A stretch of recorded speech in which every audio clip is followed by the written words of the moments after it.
In order to set the blast pattern on a Golf 48 CS model, you must first remove the timer that controls the oscillating pods of the blast wheel.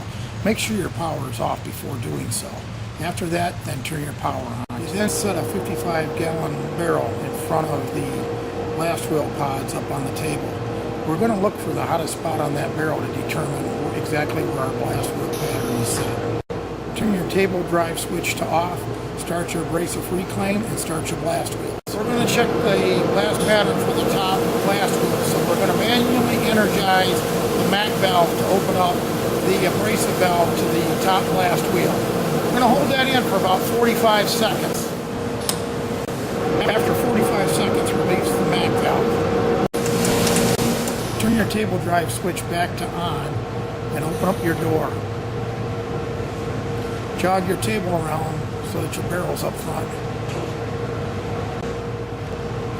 Now in your barrel, feel for the hottest spot of that barrel. The hottest spot is the center of your blast pattern. The blast pattern on the upper blast wheel seems to be set correctly. Now we're going to check the blast pattern on the bottom wheel. We're going to do the same thing that we did to the top wheel. Energize the MAC valve now that controls the air cylinder to the bottom wheel. Again, hold that in for about 45 seconds.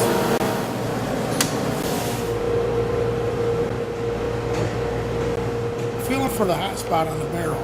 The hot spot's about midway up the barrel. That's a little bit high for the bottom wheel.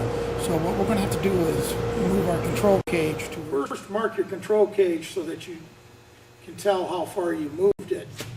Next, in order to move the control cage, you have to loosen up the two nuts holding in your feed spout and the two bolts that hold your control cage into place. The rotation of your blast wheel is in this direction, so in order to bring the blast pattern down, we're going to move the control cage in that direction to bring the pattern down. What you do is you take a punch or a chisel and you put it along the control cage and move it. You now can tell how far you move the control cage.